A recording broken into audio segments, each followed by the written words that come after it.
Welcome to another episode of Season Mode Sundays. Today we are going to be redefining WrestleMania. We're going to be playing some historic dream matches from WrestleMania and some extra special stipulations as well.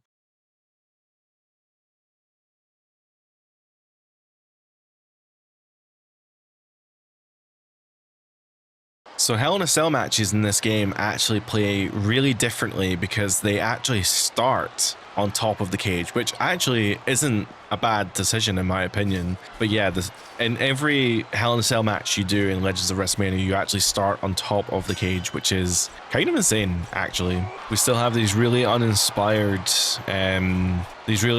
objectives where we basically just have to do reversals, taunts, finishers.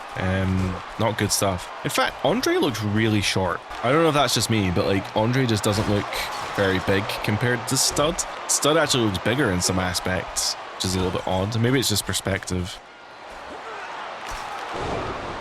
Whoa. Okay. I was nowhere near the center. I didn't expect the panel to break.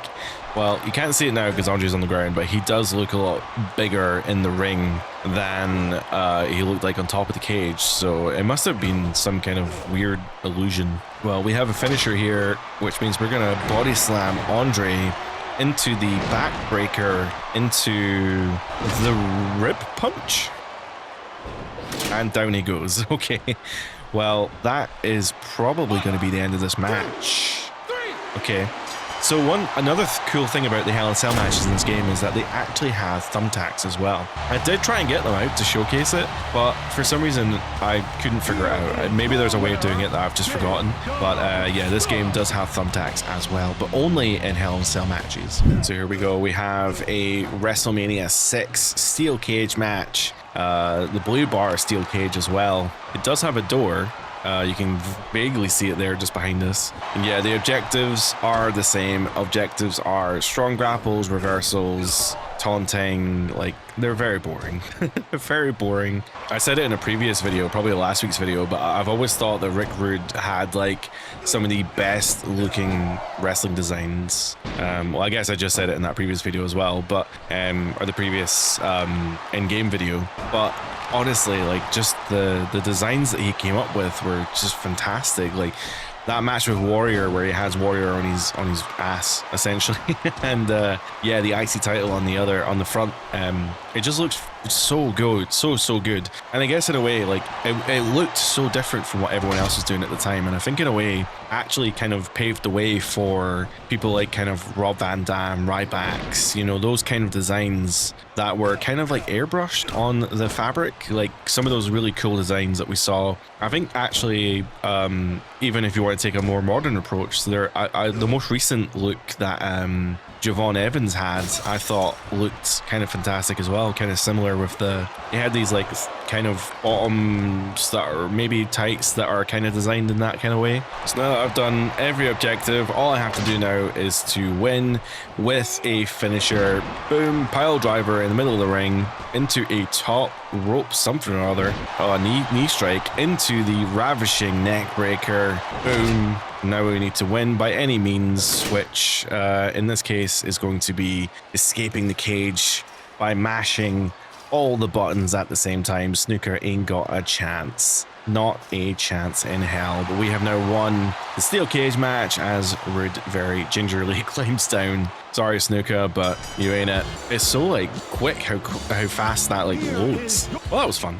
I just realized actually, I guess there's some historical context. They didn't even talk about it because they don't talk about the stipulation, but I guess Snooker actually has that Madison Square Garden thing of jumping off the cage, right? Snooker was the first person to dive off the cage, and yeah, like, I guess there's some historical significance to the fact that this was a cage match. Well, this is WrestleMania 7, not 8, so that's my bad. But unless WrestleMania 8 had Andre, which I feel like it didn't, it's very possible that might have been Andre's last WrestleMania appearance. But I don't remember, so maybe someone in the comments can keep me right.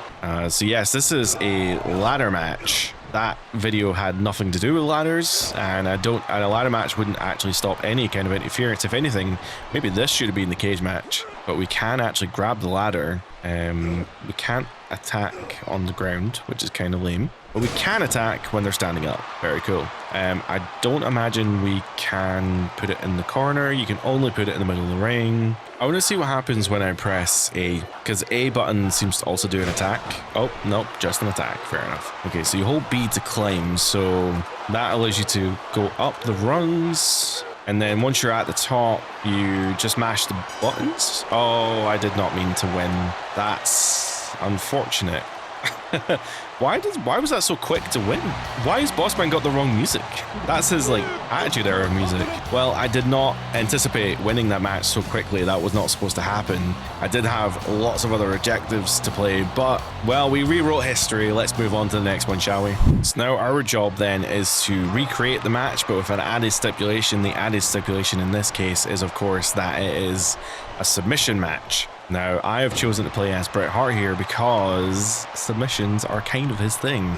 And I feel like as a technical submission specialist, he's probably going to have a better time winning a submission match than someone like Piper is going to have. And we've already completed 2 objectives here.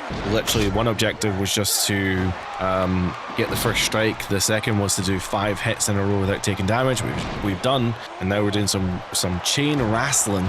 Oops, didn't mean to leave the ring. Oh, you can leave the ring. In a lot of submission matches of this era, of this ilk, you actually weren't allowed to leave the ring. So it's interesting that you're able to do it in this game. I noticed it earlier in the ladder match. I did another ladder match to get the medal, and the medal, I realized during that ladder match that I wasn't actually able to leave the ring, which is really interesting. I wonder why during the design that they decided, hey, ladder matches, you're not allowed to leave the ring, but submission matches, that's totally fine.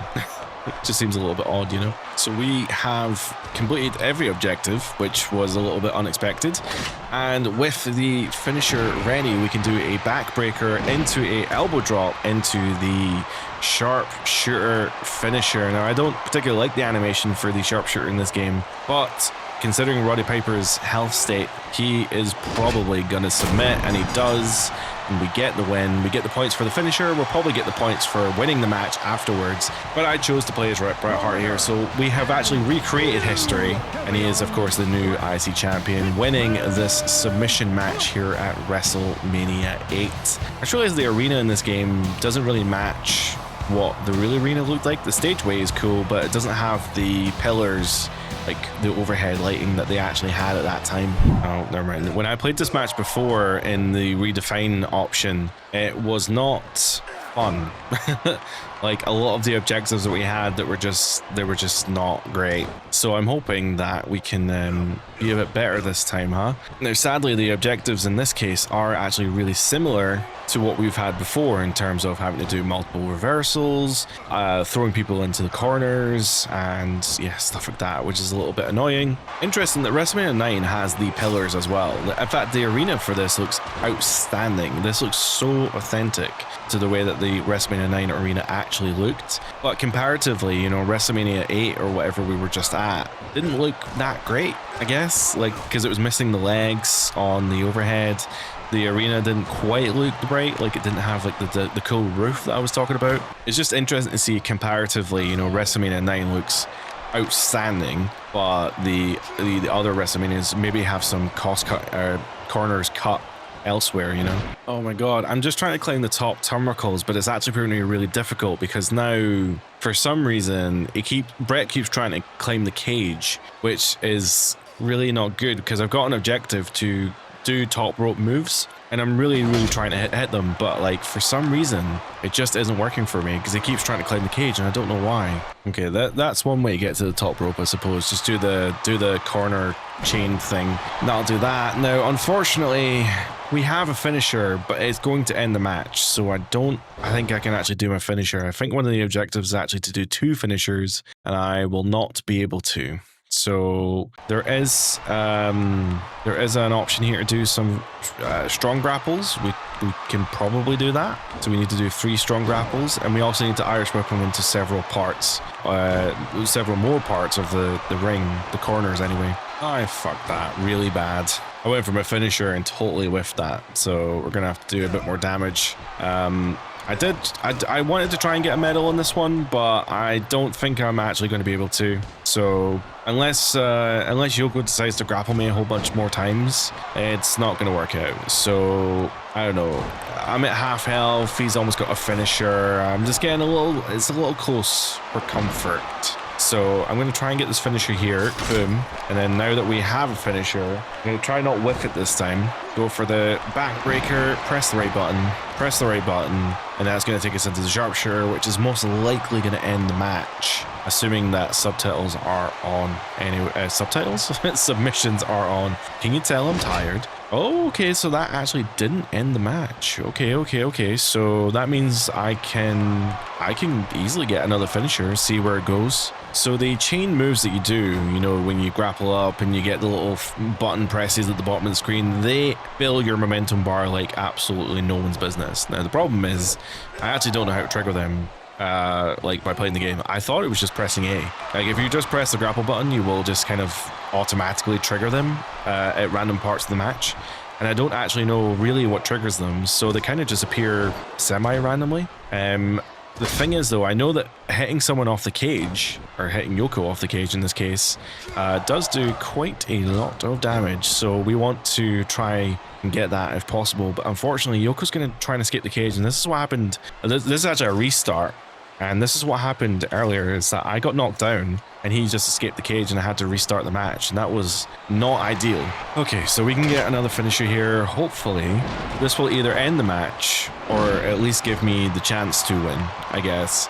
I would have thought he would have submitted on the first attempt, but if submissions are off, which I don't know why they would be, but if submissions are off, which they seem to be, that would mean that the only way for me to win this match now is by escaping the cage. The only other objective I don't have is reversals, but at this point I kind of don't want to risk it, so I think I'm actually just going to try and escape. We're in a position, quite a comfortable position, where we can win the match, and I'm just going to take it, because as much as I would love to get the full medallion for you get the medallion for reaching the threshold, which I think this will get me. It's just a shame not being able to max it out, but you don't really get anything from maxing it out anyway, so just bragging points, I guess, unless there's some other system in the game I'm not aware of. But in this case, WrestleMania 9, we've been able to rewrite history where Bret Hart has won the WWE Championship in a cage match. Can you believe that this game actually lets you choose who you face in these matches?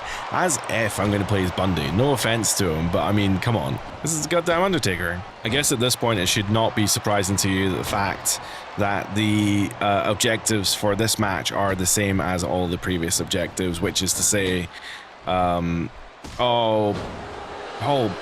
Bearer hitting Bundy in the head with the iron, that was brutal. Which is to say, I need to just bust him open, there we are. I need to do taunts, I need to do strong grapples. It's just the same old shit in every different match. And I should say the stipulation in this match is not immediately apparent, but it is in fact a no disqualification match, so Paul Bearer actually getting involved is not a major problem. Oh, we're going old school.